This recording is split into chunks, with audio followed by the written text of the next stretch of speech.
Good morning, everyone. Welcome to Sports Shorts Daily, presented by LeBear's Casino. Ronnie Rantz alongside Tommy Krysan. TK joining us over at Tremonti's Meat and Seafood, rocking the Rougarou Polo as we are just over 2 months away from the start of Baton Rouge Rougarou baseball season in the Texas Collegiate League. First game, home game, June 3rd. So go check out the schedule, tickets, swag, all that at brrougarou.com. I am in an undisclosed location, although it doesn't take a genius to look over my left shoulder to see that I am near one of the great restaurants of the world over here by the Waffle House. No, I did not have Waffle House, just pulled off near a Waffle House. TK, where are you? First off, before we get talking sports, when it comes to Waffle House, how big of a fan are you? Honestly, I would say for me, it's a top 10 restaurant in the world. It's not top 10, but I love the pecan waffle. I get that a lot when I go, or the fried egg sandwich with a little bacon on it. I know you're a huge bacon guy. I mean, here at Tremonti's, they got packs of bacon with your name on it. But I do like Waffle House, and it's kind of a streaky thing, right? Like, I might go twice 1 month, and I don't go for 2 months. We used to have a group that played golf, and we'd always meet at the Waffle House, get something to eat, and head to the golf course. That was like a ritual. But I don't know if it's in my top 10, but certainly it's good, and they're all over the world, all over America. I guess they're all over the world. And it's actually pretty good. It's a pretty cool thing. So, back in the day, I want to say Waffle House just started taking credit cards about, I mean, I think they did it in certain Waffle Houses around the country. And then now, of course, everybody does it. But it probably wasn't until about 15 years ago that every Waffle House started taking credit cards. It was cash only for decades. And I can remember doing my taxes in the late 90s, mid 2000s, early 2000s, and just having stacks of the little receipts, because you would tear off the bottom perforated receipt on your bill, and you would most of the time fill in the blank of the number. A lot of times they didn't put the number in the box.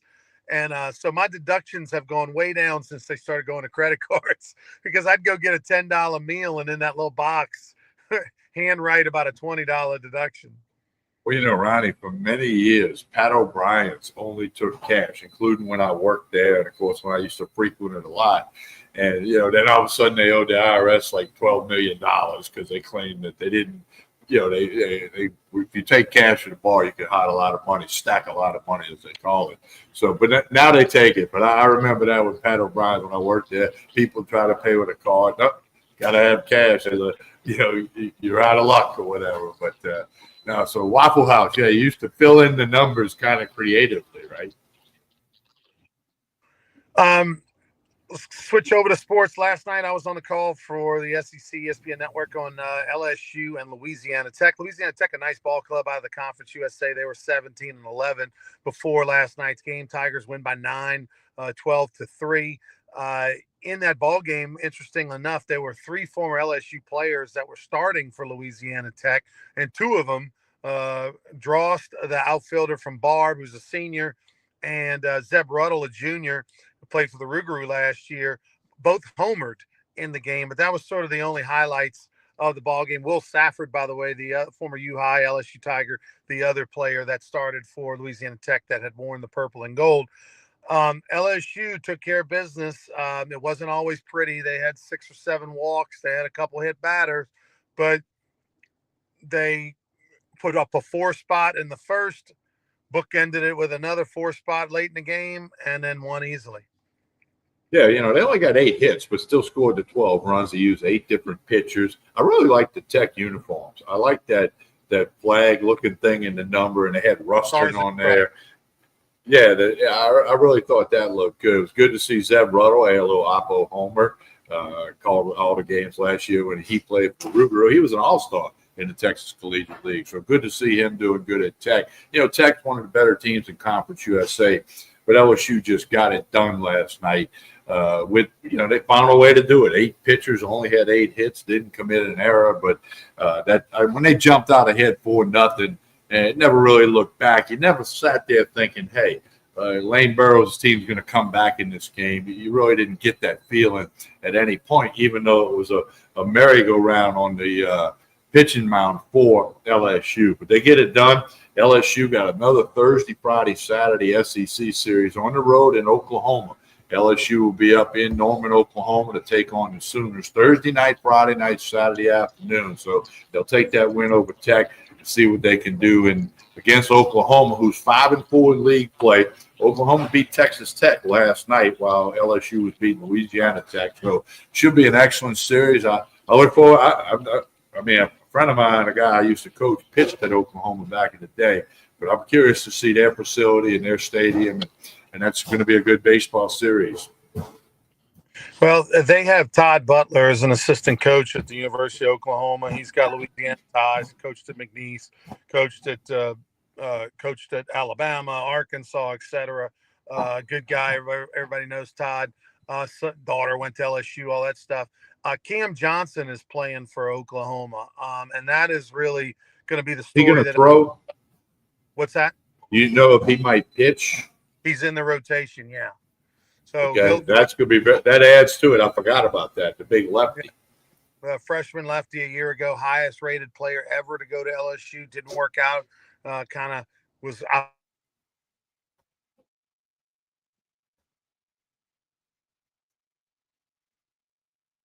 Throws mid-90s. Super bright future. Looking forward to seeing him. Yeah, I'm curious to see how that'll work out. Of course, he got a lot of friendships with guys on the LSU team, and I forgot that he was there. So that adds another layer to the curiosity for this Thursday, Friday, Saturday series in Oklahoma.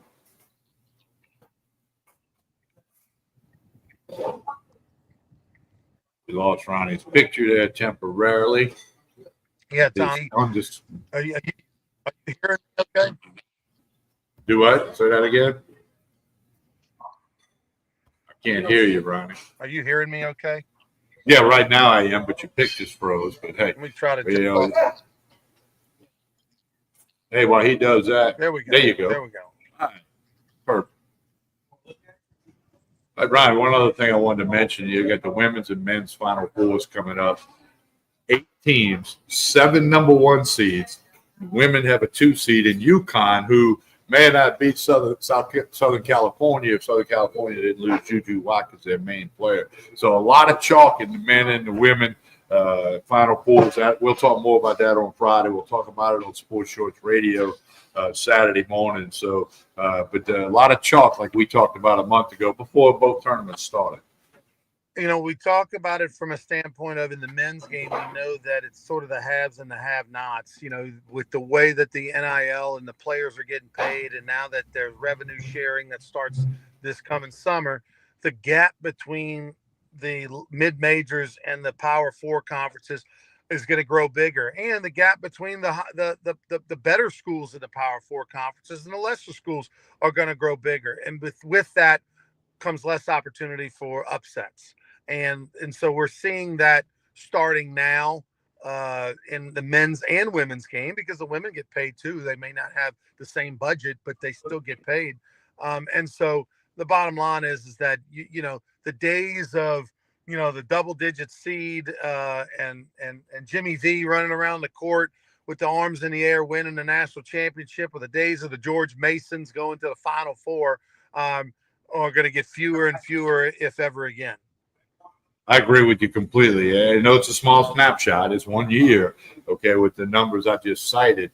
But I think that's going to continue. And, yeah, I guess because you got to line up and play one day, an 8 or a 9 seed's going to make it to the Final Four, or maybe a 11 or 12. But for the most part, if you're going to do brackets, it's chalk and SEC in both the men and the women. So we'll see how that all unfolds. But it's the haves and have-nots, and that's also going to happen in football and probably eventually in baseball, you know, and the men's and women's basketball. We're seeing that right now. I guess the unknown is, what will it look like next year? I think it's going to be very similar, if not the same.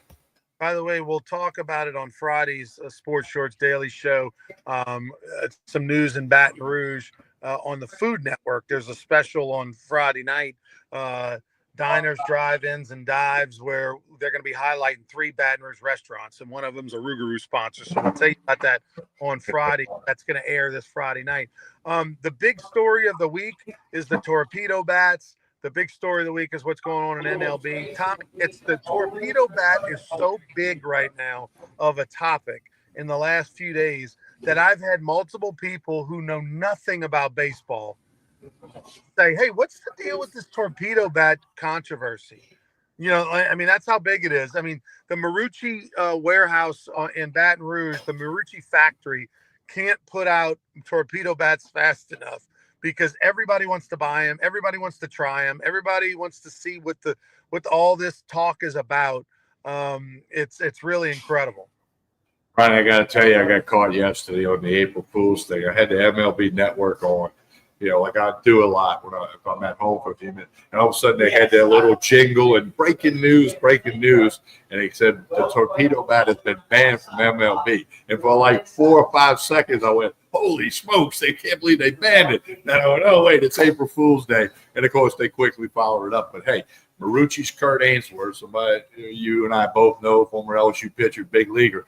He was on the MLB Network. They zoomed him in yesterday with Harold Reynolds and Matt Verskasian, whoever was the host, and they were talking about the torpedo bat. Kurt was showing it and all that, and they just can't make it quick. We all seen the video of Brent Laxton, another former Tiger and big leaguer who works at Marucci, and I mean they're cranking it out. They're running a lot of electricity on that lathe over there at Marucci, and it's the big thing. I saw a pregame interview with Bruce Bochy of the Rangers, manager of Rangers last night. You know me, I'm watching the Rangers.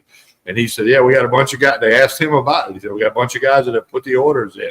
They want to get their torpedo bats. Keep it in mind, it is legal according to the bat specifics and the rules and regulations on the size of the bat, et cetera. It is legal. And basically they've moved the sweet spot a little bit closer to the label, a little bit closer to the hands. And so far, small snapshot, but it's had a pretty big effect. Yeah, I saw where the Tampa Bay Devil Rays hitting coach was interviewed, and they asked him about it, and he said, "Hey, listen, he says first off, he said I wish that I had it 31 years ago when I was playing because I got jammed a lot, but he said it really just depends on the player. Where do you hit the baseball the majority of the time? Do you hit it more off the end or more off the towards the hands?" And so you got to kind of see the analytics. The nice thing is nowadays they got the technology to evaluate that and know where their hitters hit the ball on the barrel of the bat, more up high or up more low. If it's lower, you just simply adjust the sweet spot a hair, not a lot. It's not like they're moving the barrel, the fat part of the bat, the dense part of the bat where it normally is, moving it 6 inches down towards the hands. It's just a subtle moving of the bat, and then a tapering of the end of the bat, so that you can disperse that weight a little bit. You don't want the bat to be heavier by moving the sweet spot down. So you got to make sure you kind of bow the end just a little bit, just taper the end a little bit, sort of like you see a torpedo going through the water out of a submarine. Yeah, I think it's the kind of thing where it's the craze right now, and Judge hit a bunch of homers. But listen, Yankee Stadium's the easiest stadium to hit a home run. I mean, right field is ridiculously short. It's way harder to hit a ball out of Pete Goolsbee Field where the Rougarou play that does at Yankee Stadium. And so because of that, they're going to always have a lot of home runs. They're going to recruit, sign players to take advantage of those short fences to right field. And because they hit so many homers, people are going, oh, it must be the bat. It must be the bat. Well, we shall see. Everybody's going to be trying to bat over the next month. As the manager of Milwaukee Brewers said, it's not magic. It's not the bat. It's the guy swinging the bat. Okay, that's the difference, and it's a fad now. We'll see how long this thing runs. And again, we talked about it. The player will do anything to get an edge, and if moving the sweet spot gets him a couple extra hits, you know what that means, Ronnie? More money for him in the big picture. Okay, because the batting average will be up. Because the difference between hitting 290 and 260 is like one hit a week throughout the Major League Baseball season. And the other thing I was going to mention, too, when you talk about moving the sweet spot just a little, I mean, the difference between a fly out to the warning track and a fly ball, home run ball that goes, say, 3 rows into the bleachers, okay? The spot, if you could find the spot on the bat where that ball hit, the difference, you can't even see it with the naked eye, but the difference of that fly out to the track or the ball in row 3 at the bleachers. So, but again, it's all about getting hits. It's all about offense. Guys want numbers so that when they hit the negotiating table for their contract, hey, I hit 287 instead of 267. Well, hey, y'all thought I was going to hit 10 home runs. I popped 16 this year. And if it's because of the bat, it's going to mean more money. TK, we'll be back on Friday morning. I'm going to let you finish up here. I got the Waffle House to go order waiting. Oh, you better go get on that, all right? Don't forget, today here at Tremonti's, the lunch special, burger and fries, $6.99. You can eat it here. You can get it to go, whatever's easiest for you. And, of course, for the weekend, all your needs for boiled crawfish, live crawfish, Jefferson Highway in Baton Rouge, Tremonti's can take care of you. All the wine, the bourbon, the vodka, the Chairman's Reserve meats, the Wagyu steaks, the shrimp rolls. Get a shrimp roll. Eat some shrimp rolls Friday if you're doing the Lent thing. It's all here at Tremonti's Meat and Seafood in Baton Rouge. As Ronnie said, we'll be back Friday morning for another episode of Sports Shorts Daily. I'll be over at Court Street Cafe Friday in Port Allen because we couldn't get there Monday due to the weather. But Friday, I'll be live at Court Street Cafe in the morning. Once you stop by in Port Allen, Court Street Cafe, and check us out. Don't forget Saturday morning, Sports Shorts Radio. We'll be in Plaquemine at Fat Daddy's. ESPN Radio, Baton Rouge, Lafayette, Lake Charles, Saturday morning from 10 until 12. Hey, appreciate everybody tuning in. Like we always say, like and share this show. Doesn't matter whether you're on YouTube, Facebook, or X. If you like and share this show, that helps us, helps Ronnie, helps me, helps all the sponsors that help put this thing together. We've been doing this for a pretty good while. So like and share this show. We're going to keep coming at you. All right. Appreciate everybody this morning. Like and share the show. On behalf of Ronnie Rantz, I'm Tommy Krysan. Have a great day, everyone.